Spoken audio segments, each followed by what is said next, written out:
Hello there. Thanks so much for joining me today. I'm Colleen Klimczak, organizational coach and certified professional organizer. I own Peace of Mind Professional Organizing, LLC. Since 2003, I've been helping my clients live better lives through organizing and organizational and productivity coaching.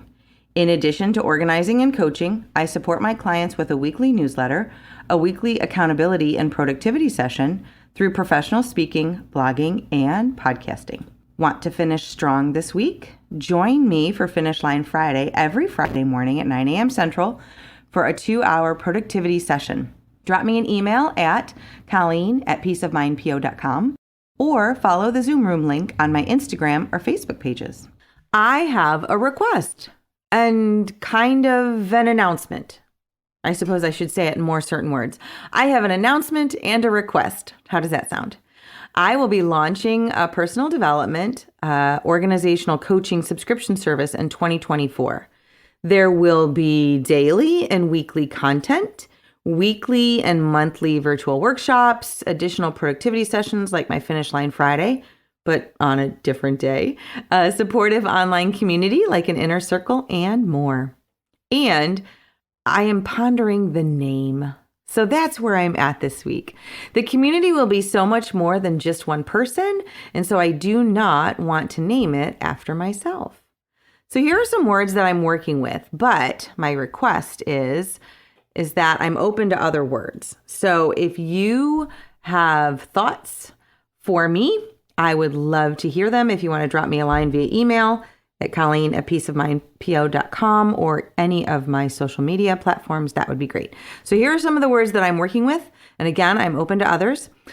Stronger, better, positive, productive, circle, flourish, develop, hope, peace, community, growth, harmony, blend, encourage.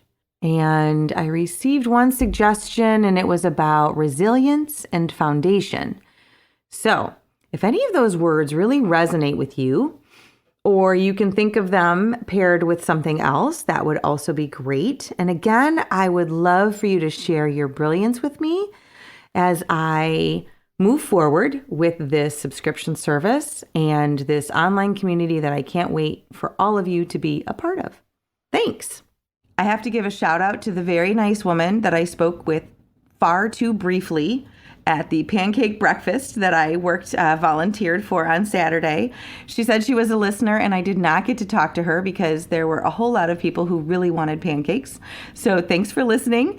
Thank you for your involvement in our district events. I wish I could have chatted with you longer. And that leads me to today's first idea. I can't go back in time for a good chat. I wish I could, but I can reach out on my podcast because she said she listens, and I can forgive myself and hope we can chat again. So this idea, those ideas that I just mentioned, right, started out as an article a few years ago too, entitled, "Do What You Can and Forgive Yourself for What You Can't." So let me set this up. I'm really good at a lot of things. That's not bragging, it's true.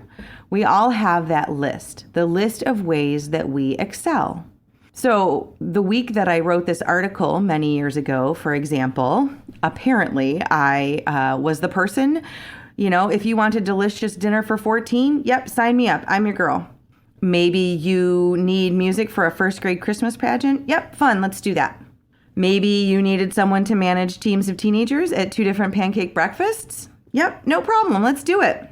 However, the other side of that piece of paper, the other side of those ideas, has a similar list of things that I am not good at. You need someone to shop for your Christmas presents? Yeah, that's not going to be me. You need someone to lay floor tile for you? No. My friend summed it up that week when I wrote this article in a text that she sent. She said, "I loved your message for the holiday season. Do what you can and forgive yourself what you can't. And you inspired me to put a dent in the holiday list tonight." I think my friend who texted me was more profound with my words than I was, so I quoted her. But the point is, it's time to stick to our strengths and give ourselves grace during this super busy, especially for moms, especially for parents, time of year. If you need to hear or read it one more time, friend, stick with your strengths and give yourself some grace. Do what you can do and forgive yourself what you can't. So that's our first big idea for today. And next, our second big idea for today. So comfort. What a great word, right? Comfort was the first word of the first reading this past Sunday at Mass. I love the word comfort because it's both a noun and a verb. I shared that in an Advent prayer group I was at last night. Advent comfort is both a noun and a verb. In the reading, it was a verb to comfort God's people. And in this time of year, we can also appreciate being comforted. So I want to look at how we can, 4 ways of comfort, right?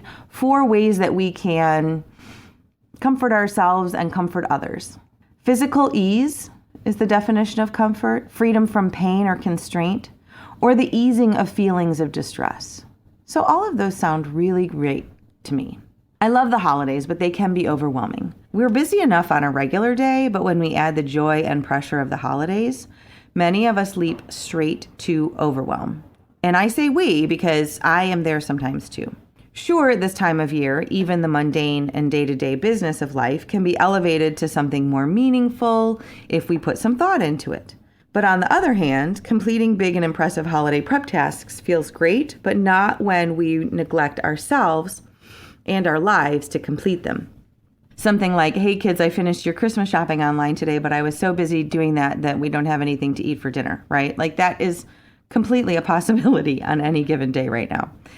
So when we're feeling overwhelmed at the holidays or any time of year, we can benefit from taking a deep breath and returning to the basics. So the first way for comfort is to take care of yourself. Maintaining routines and taking care of our health is important any time of year, but it becomes both more vital and more difficult, I think, around the holidays. It's more vital because more is asked of us. And, hey, who wants to get sick at Christmas? But it's also more difficult because there's so many conflicting demands on our time and efforts. Looking back, I traveled the week before Thanksgiving for a conference and the week of Thanksgiving to celebrate with family out of state. And even though I know better than to neglect my routines, I overate, underslept, didn't exercise, probably forgot to take my vitamins a couple days, and I've been wrestling those routines back into place ever since. Why? Because I have to take care of my routines to keep my body and mind in good working order. So in the midst of busy, and hopefully before we start to feel poorly or tired or overwhelmed, take time to return to those routines with regular bedtimes, meal times, and schedules. And that's not just for you, but also the rest of your family. You'll feel better and you'll stay healthy longer. Get to bed or spend some time meal planning for healthy meals and snacks. I've also stepped up my meditation and quiet reflection time in the morning. It became more of a necessity because I was feeling like most of the things that I was doing for the holidays weren't giving me the joy or the spirituality that I was seeking. So that quiet time was necessary, and I'm really glad that I've done it. And what can you do this week to take care of you? So after we take care of ourselves, we need to take care of each other. We can get so caught up in the stress of the holidays that we might get frustrated with or lash out at the people who we are celebrating for, like our friends and family. So mostly I just want us to remember why we celebrate this time of year. Next up, take care of our home. So even in the face of the busy holidays, we still have to do things like get dressed and go to work and take care of things. Just because I spent 2 hours online purchasing Christmas gifts last night instead of doing laundry doesn't make the laundry any less important. It just means I have more folding to do this morning to make sure that we have clothes for the week, right? We still need to, wash the dishes, take out the garbage, sweep the floors. These few simple maintenance steps become even more important during this hectic time of year. And finally, if this matters to you, take care of your business. So an ad I read recently called December a wasted month, professionally speaking. That's terrifying to me. Most of us can't phone it in for an entire month. So we need to remember to maintain our professional efforts this month, even though it's so tempting to cut back and goof off when all the world is a distraction. My 20 years owning my business has taught me that my marketing efforts this month will directly influence my success next month. So a reminder to you and to me to stay the course this month, finishing the year strong, and starting 2024 ahead of the game. If you'd like to explore topics like this and coaching for organizing and productivity, drop me a line via email at colleen@peaceofmindpo.com or message me through any of my social media platforms like Facebook, Instagram, or LinkedIn. Thanks so much, and I will talk to you next week.